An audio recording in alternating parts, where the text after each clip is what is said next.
Hello guys! Hello! This is for Leo.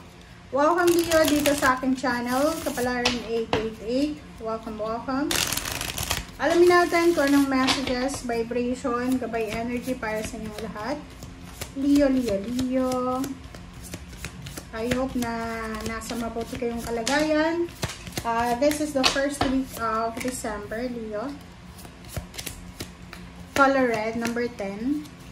Forgive. OMG. Bakit ganon? Lavender. Wow! Leo! Please comment down below if you resonated. Kasi, ang nakikita ko sure dito, maybe this week, okay? Sa linggong ito, possible na mayroong mga away, gulo, kompetensya, chismis, backstabbing, traidora na mangyayari sa paligid mo na involved ka. It's either may mga tao sa paligid mo na gusto kang sirain, yung parang pinag-uusapan ka kung paano ka sisirain. But dito sa barahang to, makinig ka, okay? Yung mga tao na akala mo ay kakampi mo, okay? Mag-ingat ka. Maging careful ka sa pagtitiwala. Huwag magbibigay agad-agad ng tiwala sa kung kani-kanino lang. O kahit nga yung mga kakilala mo na eh. Kasi dito, lavender siya. Medyo hindi kasi yung lavender is peace and tranquility siya. So, medyo hindi masyadong, yung parang superficial siya. Like, yung mga kaibigan mo, kakilala, lalo yung mga palagi mong kausap sa social media, akala mo, talagang faithful sila sa'yo. Pero, pag nag-out na kayo sa social media, ikaw naman yung topic nila. So, kaya nga sinasabi ng baraha dito na kailangan mong hanapin, kailangan mong isurround yung sarili mo sa mga tao na alam mo na maganda sila sa sistema mo. Okay? Ano lang Leo, sinasabi ng baraha sa'yo na kailangan mong alisin ang sarili mo sa mga tulad ng halaman, 'di ba? Yung mga ako may mga plants ako, may mga flowers ako. Everyday tinitingnan ko yung mga mga tawag doon, damong ligaw, okay? So inaalis ko 'yun. Kasi inaago nila yung nutrients na para sa mga flowers ko So parang ganoon din 'yun. Kailangan na alisin mo na ang sarili mo. You need to detach yourself. Ikaw mismo yung umalis. Okay? Ikaw yung umalis. Detach yourself from any connection, attachment na alam mo na plastic lang. Superficial lang. Okay? Alam niyo guys, kung lalo na sa na kayo nasa 30 plus na kayo, tita vibes na kayo, simula dyan sa panahon na yan or sa age na yan, going to 50, 60, 70 years old, kailangan mo nang i-prioritize yung sarili mo Dapat katahimikan, puro lang peace of mind, away from stress, 'di ba? So, surround yourself with love, not hatred, not with competition, 'di ba? Ako ayaw ko talaga yung relationship, friendship na hindi totoo. Kasi mabilis ako Ang lakas ng intuition ko guys. Sobrang lakas. First time ko palang na-met ang isang tao. Pagtingin ko palang sa mata niya, I will know. Alam ko na kung anong klaseng tao siya. Hindi sa i-judge ko siya. Pero, yung pinapakita ng tao in front of me, alam ko kung totoo yan or hindi. Ramdam ko Tsaka may kutob ako yung mabilis yung kutob ko Okay?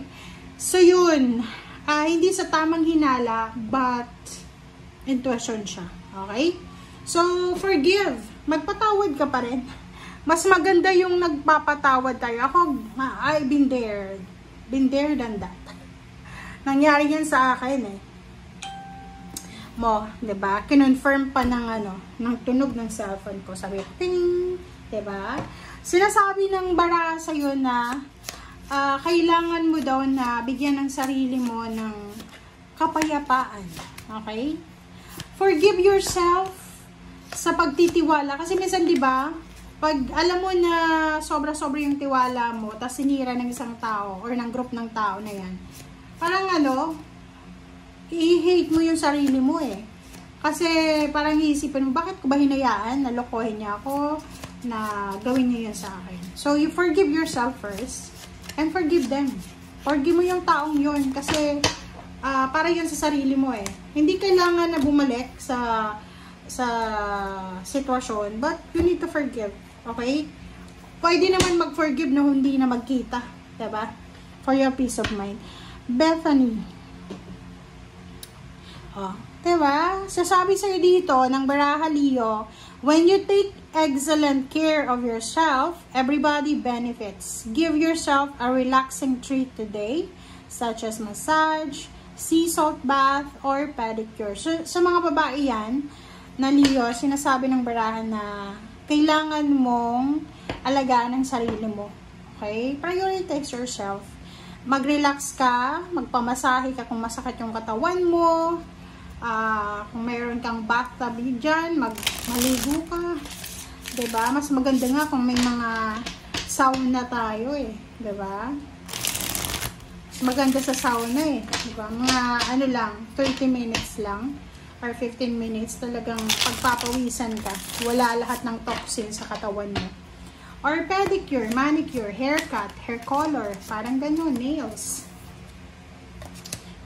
8 of Cups. Sinasabi ng Baraha sa'yo dito, Leo, na don't waste your time, your energy. Diba? 10 of Cups sa reverse. Kasi masisira daw yung pamilya mo kung papatulan mo yan. Sino ba yan? Kailangan mong hanapin yung katahimikan. Doon ka, Leo, sa tahimik. Umiwas ka dyan sa mga tao na yan na mahilig mag-trigger, mahilig gumawa ng kwento or kung ano pa man.